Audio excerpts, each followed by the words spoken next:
Dito sa Papa Dudut Stories, ikaw ay hindi nag-iisa.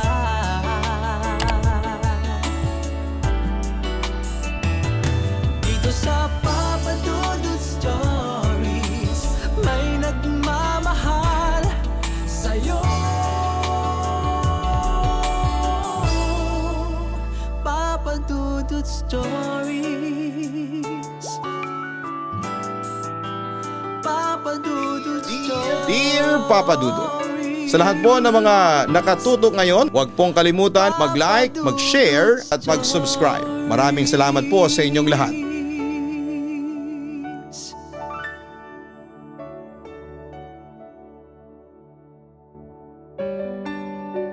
May kaibigan tayo na ang turing natin ay parang isang tunay na kapatid. At minsan meron din tayong kaibigan na lihim nating minamahal. Pagmamahal na hindi natin masabi sa kanila dahil sa pagkakaibigan na gusto nating ingatan.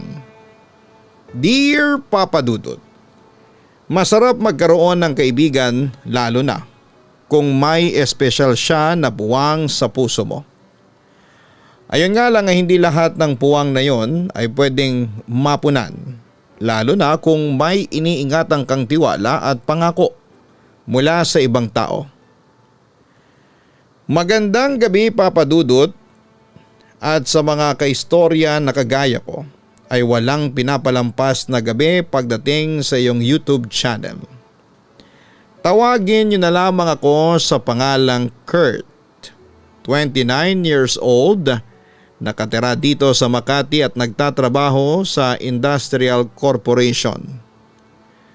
Papa Dudut, nagkakilala kami ng best friend kong si Maya noong nasa elementary pa lamang kaming dalawa. Transfer siya noong nasa grade 2 pa lamang kami. At isang maliit na pantasang naging daan para magsimula ang pagiging magkaibigan namin. Magkatabi ang upuan naming dalawa at habang nagsusulat kami sa kanya-kanya naming papel ay naputol ang lapis na ginagamit niya. Mabuti na lamang at may dala akong pantasa noon kaya nagawa kong tasahan ang lapis niya. Nagpasalamat siya sa akin at mula noon ay naging malapit na kaming magkaibigan. Papa Dudut, ang friendship na yon ay nadala namin hanggang sa magkolehiyo kaming dalawa. Palagi pa rin kaming magkasama lalo na at nasa iisang university lamang kami. Dahil doon ay hindi ko na napigilan ang puso ko na mahalin siya.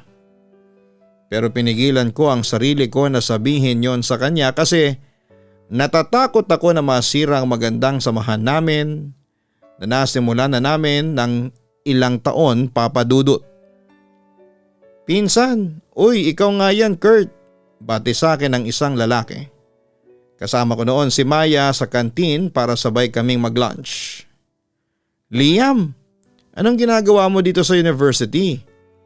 Pangingilala ko sa kanya. Dito na ako mag-aaral kasi may bagong business si Papa dito. Kaya ayun, kasama kami ni Mama at ng mga kapatid ko na lumipat dito sa Maynila. Tugon ni Liam. Sino pala yung kasama mo, girlfriend mo? Tanong pa niya. Ay naku, hindi ako girlfriend ni Kurt. Natatawang tugon pa ni Maya. Hindi ko siya girlfriend, si Maya yan, best friend ko. Maya, si Liam, pinsan ko. Pagpapakilala ko. Nice to meet you, Liam. Sorry, may laman pang pagkain tong bibig ko. Gutom na kasi ako. Natatawang sabi pa ni Maya. Ayos lang, maganda ka pa rin naman kahit may ketchup ka na nasa gilid ng labi mo. Pansin pa ni Liam. Hala talaga ba? Ano ba yan, nakakahiya naman. Nakita mo pa. Nahihiyang wika ni Maya. Okay nga lang. Ang cute mo nga eh. Ito ang tissue. Pag-abot ni Liam sa kanya. Papa Dudut, nasa high school na kami ni Maya nang maramdaman ko na may gusto na ako sa kanya na higit pa sa isang kaibigan. Aamin na ako dapat noon, kaya lang ay namatay naman ang isa niyang kapatid dahil sa sakit nito sa baga. Kaya naman ang sabi ko noon ay hindi pa yon ang oras para sabihin ko sa kanya ang nararamdaman ko. Hanggang sa lumipas nga ang mga taon, nakontento na lamang ako na isang kaibigan lang ng babaeng mahal ko. Pero siguro'y may pangyayari talaga na bigla na lamang gigising sa mga sarili natin at ipaparealize sa atin ang mga bagay na dapat ay matagal na nating ginawa. Ang umamin tayo sa tunay nating espesyal na nararamdaman para sa isang tao. Papa Dudut, si Liam ang pinaka-close ko sa mga pinsan ko noong mga bata pa lamang kami. Kapag kasi nagbabakasyon kami ng pamilya ko sa Ilocos, doon kami sa bahay nila tumutuloy. Si Liam naman ay bihira lamang pumunta ng Maynila noon, kaya iyon ang unang beses na nakilala niya si Maya. At sa mga tingin pa lamang na ginawa ng pinsan ko kay Maya, alam ko na tinamaan na kaagad siya sa best friend ko. Wala namang kasing lalaki ang hindi magkakagusto kay Maya. Bukod sa maganda na, malambing pa siyang magsalita. Kaya hindi na ako nagulat nang magpatulong sa akin si Liam na pormahan si Maya. At kahit nagsiselos ako ng mga oras na yon ay tinulungan ko pa rin ang pinsang ko na mapalapit kay Maya, Papa Dudut. At hindi nagtagal ay niligawan na nga ito ni Liam. Ako talaga ang naging tulay para mas makilala nila ang isa't isa. Naging tulay din ako para mahulog ang loob ni Maya kay Liam. Ginawa ko ang lahat ng paraan para mapasagot ni Liam ang best friend ko. At hindi ako nabigo dahil dumating ang araw na sinagot na rin ni Maya ang pinsang kong si Liam. Alam mo, Kurt, bakit ko pa papakinggan ng explanation niya? Kitang-kita ko naman na ang panloloko niya sa akin. Nakayakap siya dun sa babae nang makita ko sila. Malapit sa pinagtatrabahuhan niya. Doon pa talaga nila napili na magharutan . Hindi man lang sila pumunta sa tagong lugar para hindi ko kagad sila nahuli. Naiinis na wika pa ni Maya. Maya, mali ka kasi sa iniisip mo. Nakayakap yung babaeng katrabaho ni Liam sa kanya kasi sinaktan nito ng ex-boyfriend nito na sumugod sa kanila. Nakita kasi ni Liam na sinampal ng lalaki yung katrabaho niyang babae, kaya sumugod siya para ipagtanggol yung babae. Ang wika ko naman. Nagkaroon kasi ng LQ sina Maya at Liam, kaya gumagawa ako ng paraan na magkaayos silang dalawa. Ha? Totoo ba yung sinasabi mo? Gulat na tanong pa ni Maya. Siyempre naman, nasa pakpanga ng 2 beses ni Liam bago umalis yung lalaki at iniwanan sila. Kung titingnan mo lang ulit sila ngayon, meron siyang malaking pasa sa kanang pisngi niya. Hindi mo siguro yun kaagad napansin kasi nga ay nagalit ka kaagad sa kanya. Ang wika ko. Baka naman, pinagtatakpan mo lang yan pinsan mo, Kurt. Nag-effort ka pa talaga na gumawa ng kwento para lang sa kanya, ha? Duda ni Maya. Bakit ko naman gagawin yun kaibigan kita? Siyempre hindi ko naman ipagpapalit ang ilang taon na friendship natin para lang gumawa ako ng peking kwento. Maya, nagsasabi ako ng totoo. Bakit kasi hindi mo na lamang muna kausapin si Liam para makita mo ang pasa sa pisngi niya? Yun ang katibayan na hindi kanya niloloko. Pinagtanggol niya lang talaga yung katrabaho niyang babae mula sa pananakit ng boyfriend nito. Paliwanag ko. Kasi naman akala ko may relasyon talaga silang dalawa nung babae na yon. Hay, nagigilty tuloy ako. Nasaan ba si Liam ngayon? Pupuntahan ko siya para makapag-usap na kaming dalawa. Ang wika pa ni Maya. Papa Dudut, mula nang magkaroon ng relasyon si Liam at Maya, pinag-aralan ko ng kalimutan ang anumang nararamdaman kong espesyal para sa best friend ko. Pero kagaya nga ng sabi nila, hindi madaling turuan ng puso. Dahil hindi ko rin nagawa lalo na at palagi nila akong kasama. Kahit nga nang makapagtapos kami ng pag-aaral, magkakasama pa rin kaming tatlo. At sa tuwing nagkakaroon sila ng pagtatalo, ako ang gumagawa ng paraan para magkaayos silang dalawa. Literal na naging tulay nila ako sa simula at pagtibay ng kanilang relasyon. Hindi ko kasi matiis na nakikitang umiiyak si Maya ng dahil kay Liam. At hindi ko rin naman matanggihan kapag humihingi ng pabor sa akin ang pinsan ko.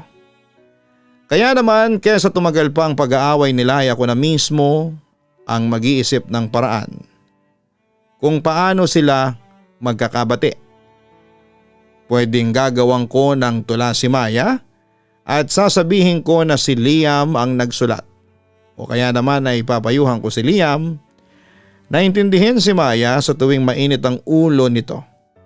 At kung ano-ano pa para lamang magkabati na silang dalawa, papadudot. Papadudot, aaminin ko na may bahagi sa sarili ko ang nasasaktan pa rin noon dahil nananatili akong nakatali sa relasyon ng dalawang taong importante sa buhay ko. Kaya nga nung umpisa talaga ay sinubukan ko ng umiwas sa kanila. Sinabi ko na palagi lang akong busy sa ibang bagay kaya hindi ko na sila nasasamahan pa.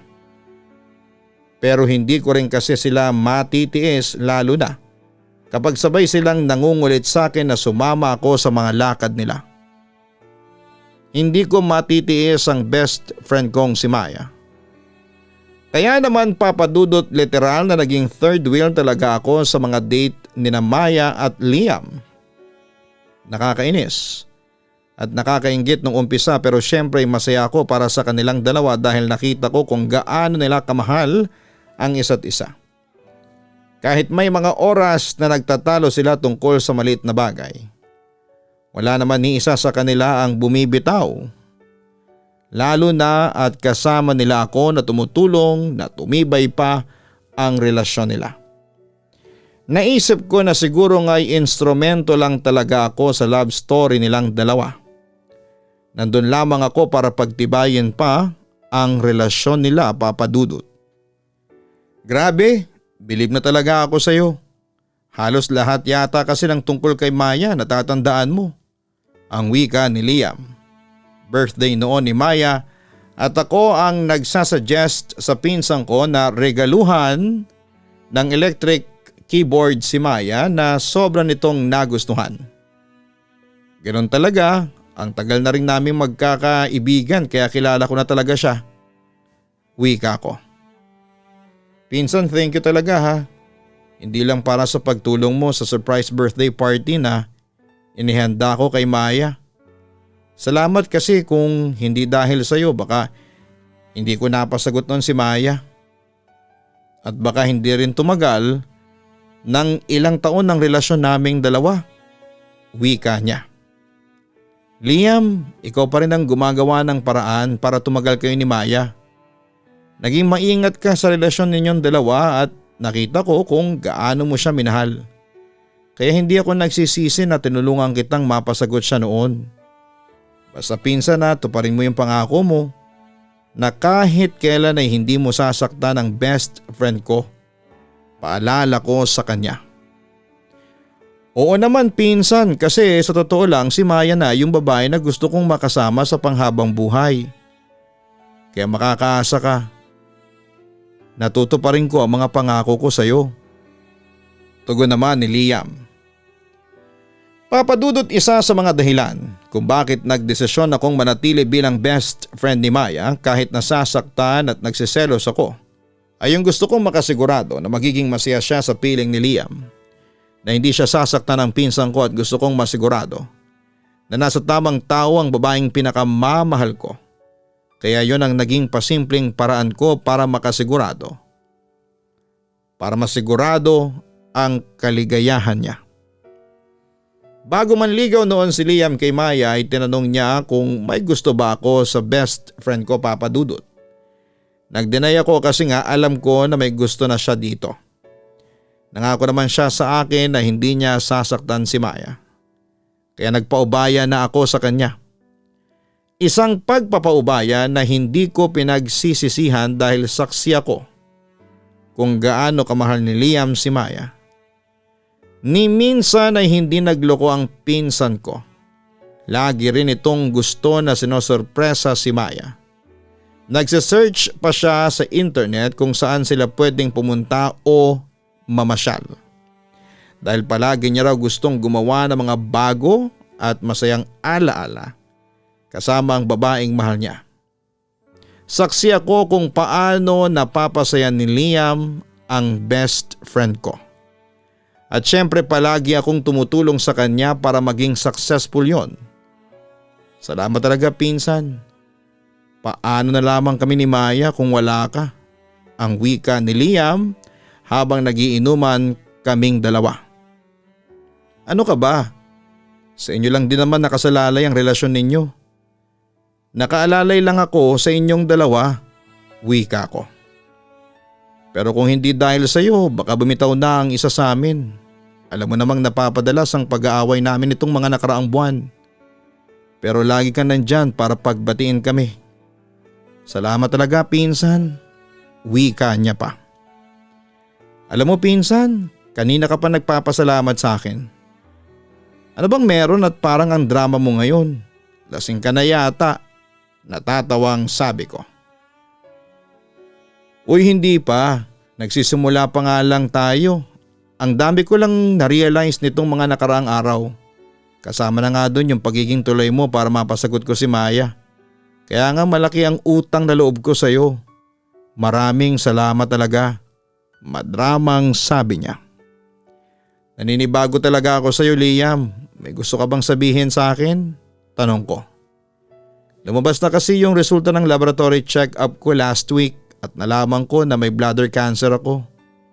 Stage 3 na. Tugon niya. Anong sabi mo? Cancer? May cancer ka? Liam, seryoso ba yan?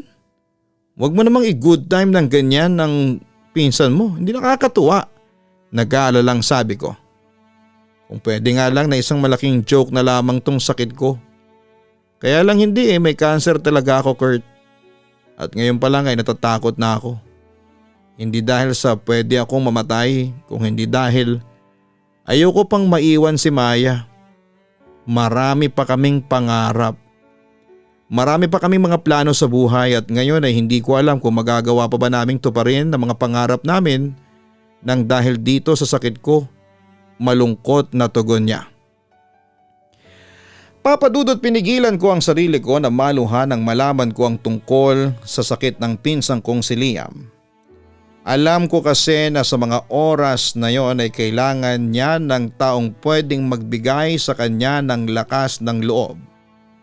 At dahil sinabi niya na ako ang kauna-unahang sinabihan niya ng tungkol sa sakit niya. Alam ko na sa akin niya gustong kumuha ng lakas ng loob kaya naman binigay ko ang lahat ng mga salita sa kanya noon na alam kong pwedeng makapagpagaan ng bigat na nararamdaman niya kahit papaano. Hindi ko lang talaga maisip papadudot kung bakit sa dinami-rami ng masasamang tao sa mundo. Si Liam pang tinamaan ng ganong klase ng sakit. Mabuting tao ang pinsan ko, mabait siyang anak sa mga magulang at kapatid niya at mapagmahal siyang boyfriend kay Maya. Kaya nga naging kampante na ako sa relasyon nilang dalawa dahil alam kong hindi masasaktan si Maya nang dahil sa kanya. Hindi deserve ni Liam ang magkasakit ng ganon. Hindi niya deserve ang mahirapan dahil napakabuti niyang tao papadudot. Papadudot humingi ng pabor sa akin si Liam na samahan siyang sabihin kay Maya ang tungkol sa sakit niya. Nasa bahay kami noon at nagluluto ako para sa kanilang dalawa. Nagtaka pa si Maya kasi wala raw siyang alam na okasyon. Sinabi ko lang na may nangyaring maganda sa trabaho ko kaya ako nagluto para sa kanila. Malaki ang ngiti sa mga labi ko habang nakaharap sa kanila ni Liam pero ang totoo ay naiiyak na rin talaga ako. Hanggang sa dumating na nga ang oras na sinabi na ni Liam Kay Maya ang tungkol sa sakit niya.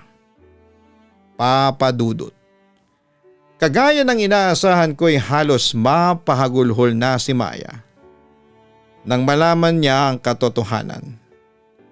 Doon na siya niyakap ni Liam at naiyak na rin po ito. Ako naman ay nagpaalam na lalabas lang para bumili ng maiinom namin. Hinayaan ko silang dalawa na solohin ang mga oras na yon habang ako ay lihim na umiiyak na rin dahil sa awa na nararamdaman ko para kay Liam. Nasasaktan ako para sa kanilang dalawa.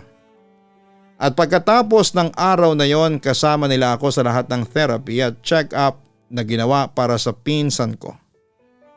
Nangihina rin talaga ako pero pilit akong nagpapakatatag.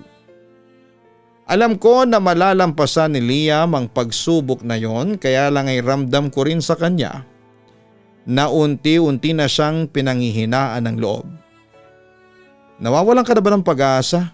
Ang sabi naman ng doktor. Pwede ka pa rin gumaling, hindi ba? Tanong ko kay Liam. Oo nga, pero hindi ko naman hawak ang kapalaran ko, Kurt. Sasabihin ko na sa iyo ang totoo. Iba na ang dinadamdam ko ngayon. Gusto pang lumaban ang isipan ko pero ang katawan ko nararamdaman ko na malapit ng sumuko. Malungkot na tugon niya. Liam, huwag ka namang ganyan. Alam ko na malakas ka kaya malalampasan mo to. Magpakatatag ka please. Pakiusap ko. Yun naman ang ginagawa ko ngayon kaya lang ang hirap eh. Ang hirap kasi kahit gaano ko kagustong lumaban, yung katawan ko ay unti-unti talagang bumibigay. Kurt, ayaw ko pa talagang sumuko pero anong magagawa ko kung hindi ko na talaga kaya? Sabi pa niya. Liam, lumalaban pa kami ni Maya. Lumalaban pa kami ng pamilya mo. Kami na mga taong nagmamahal sa iyo. Kaya huwag ka naman sana mawala ng pag-asa. Ang sabi ko naman sa kanya. Hindi naman ako nawawala ng pag-asa. Siguro medyo pinanghihinaan lang ako ng loob. At natatakot ako sa pwedeng mangyari.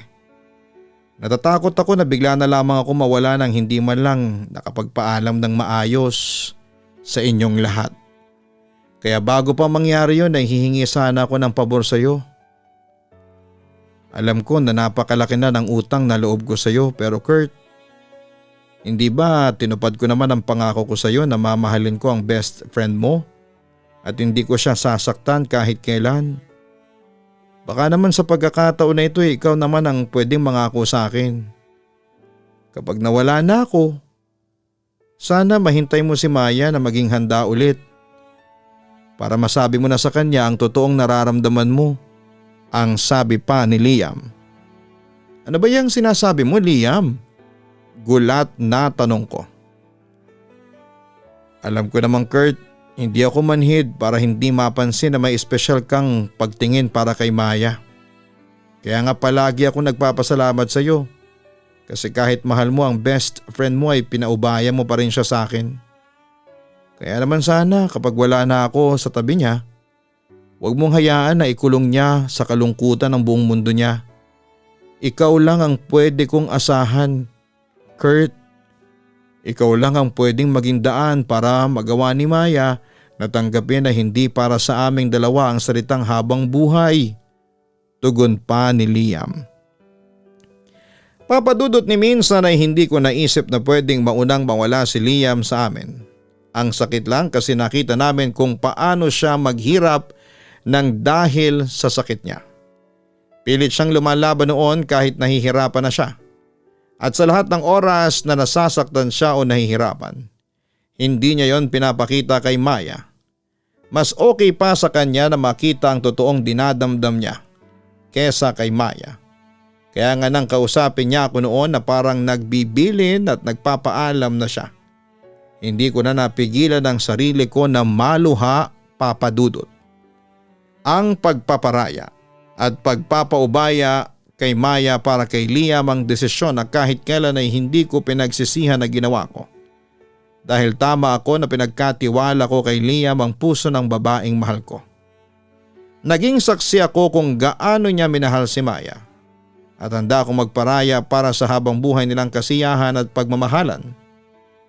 Ayun nga lang ay mukhang hindi pa para sa kanila ang habang buhay ng mga panahon na yon dahil dumating ang araw na tuluyan na ring kaming iniwan ni Liam. Lahat kami ay nahirapan sa pagkawala niya at ang pinaka naapektuhan doon si Maya. Maya, naintindihan ka naman namin pero sana naman maintindihan mo na hindi mo kailangang suluhin ang sakit na nararamdaman mo. Ang wika ko. Bakit? Ano bang alam mo sa nararamdaman ko ngayon? Wala ka naman sa sitwasyon ko. Inis na sabi pa ni Maya. Oo nga. Pero hindi lang naman ikaw ang nawalan. Kami rin. Ako. Alam mo kung gaano kaimportante si Liam para sa akin, Maya. Please, wag mo namang pahirapan ang sarili mo. Kasi kahit ako ay nahihirapan kapag nakikita ka nagkakaganyan. Nasasaktan din ako kasi ayoko nang nahihirapan ka. Ang sabi ko naman. Kurt, hindi mo na ako kailangang intindihin pa. Wala na si Liam. Kaya wala nang dahilan para mag-alala ka pa sa akin. Alam ko naman na ginagawa mo lang to dahil binilin ako sa iyo ni Liam. Kaya tigilan mo na tong ginagawa mo, Kurt. Pag-iyak pa ni Maya. Maya, hindi ko to ginagawa para kay Liam. Ginagawa ko to dahil mahal kita. Maya, mahal kita. Sa wakas ay pag-amin ko sa kanya. Anong sabi mo? Mahal mo ako? Hindi makapaniwalang tanong ni Maya. Oo, mahal kita. Mahal kita bilang best friend ko kaya ayokong may mangyari na hindi maganda sa iyo. Kaya gusto ko na palagi akong nasa tabi mo. Please Maya, hayaan mo ako na damayan ka kasi nahihirapan na ako. Kapag nakikita kitang nasasaktan, bilang best friend mo, kahit kailan hindi kita iiwan at hahayaan na suluhin ang sakit na nararamdaman mo ngayon. Tugon ko. Papadudot kagaya ni Maya ay hindi rin naging madali sa akin ang pagkawala ni Liam. Ilang taon din kasi na nasanay na akong kasama ko silang dalawa ni Maya. Naalala ko pa noong sinamahan ko siya sa mga therapy niya at nakikita ko siya na nahihirapan.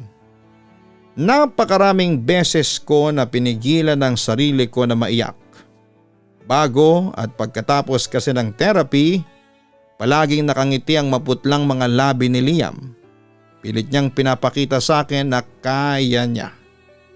Kaya bakit magiging dahilan ako para panghinaan siya ng loob? Sinabihan ko rin si Maya noon na palagi niyang tatagan ang loob niya, papadudot. Kasi mabuting tao si Liam kaya hindi ito pababayaan ng Diyos. Pareho kaming nanalig na malalampasan ni Liam ang napakabigat na pagsubok na yon. Nabigyan kami ng pag-asa noon nang makita namin na lumakas na si Liam. Sinabi pa ng doktor na maganda raw ang pagtanggap ng katawan ni Liam sa mga gamot na ibinibigay dito. Sana raw ay magtuloy-tuloy na yon para wala na kaming alalahanin pa. Pero pagkalipas lang ng halos 3 linggo ay bigla namang nanghina ang katawan ni Liam, papadudot. Hindi na siya halos makapagsalita o makakilos hanggang sa makomatose na nga siya. Sinabi ng doktor noon na bumigay na raw ang katawan ni Liam at hindi na kinakaya pa ang mga gamot hanggang sa tuluyan na nga siyang mamaalam sa amin. Namatay siya habang mahimbing ang tulog namin ni Maya sa loob ng kwarto kung nasaan siya. Papadudot, ramdam ko na si Maya ang pinaka naapektuhan sa pagkawala ni Liam. Ilang araw din siyang hindi nakapasok sa trabaho. At tinawagan ako ng nanay niya para tulungan na makumbinsi si Maya na kumain. Hindi na raw kasi ito masyadong lumalabas ng kwarto. At palaging umiiyak doon. Kaya nang puntahan ko siya, ginawa ko ang lahat. para maiparamdam sa kanya na hindi siya nag-iisa.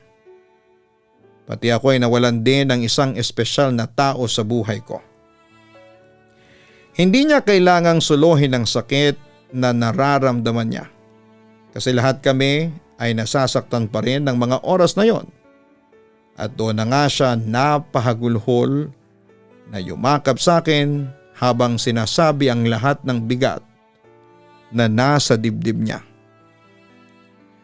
Papadudot, mahirap talaga ang proseso ng pagtanggap na wala na ang taong mahal natin sa buhay. Pero wala tayong magagawa kung hindi ang umusad.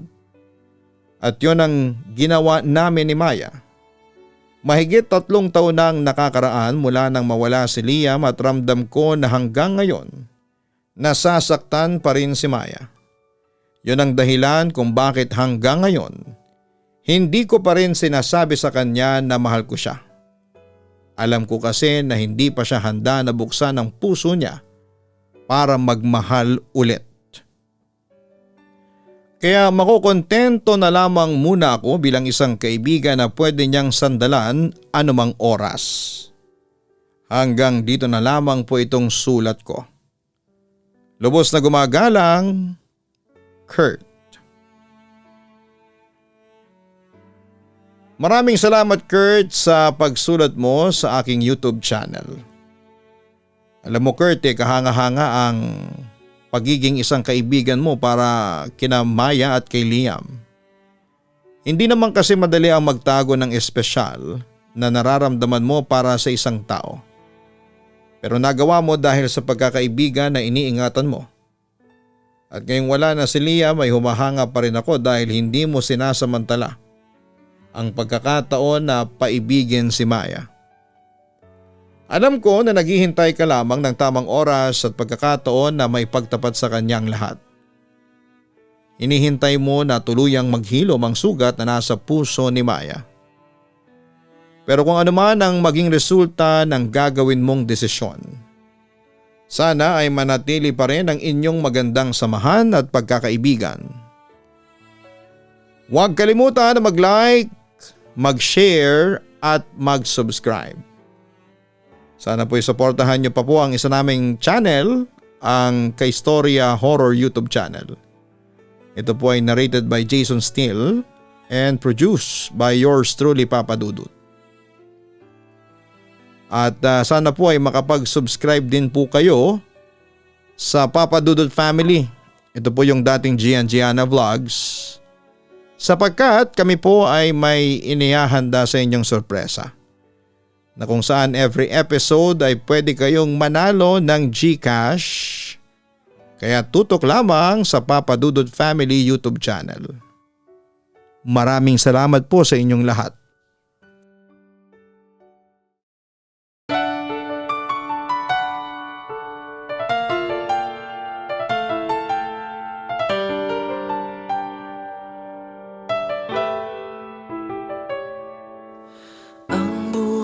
Ay mahiwaga,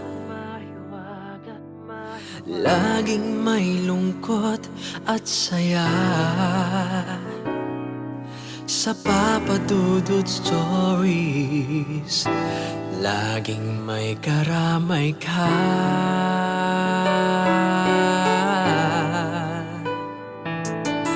Mga problemang kay bigat, dito ay pakikinggan ka. Sa Papa Dudut Stories, kami ay iyong kasama. Dito sa Papa Dudut Stories, ikaw ay hindi nag-iisa.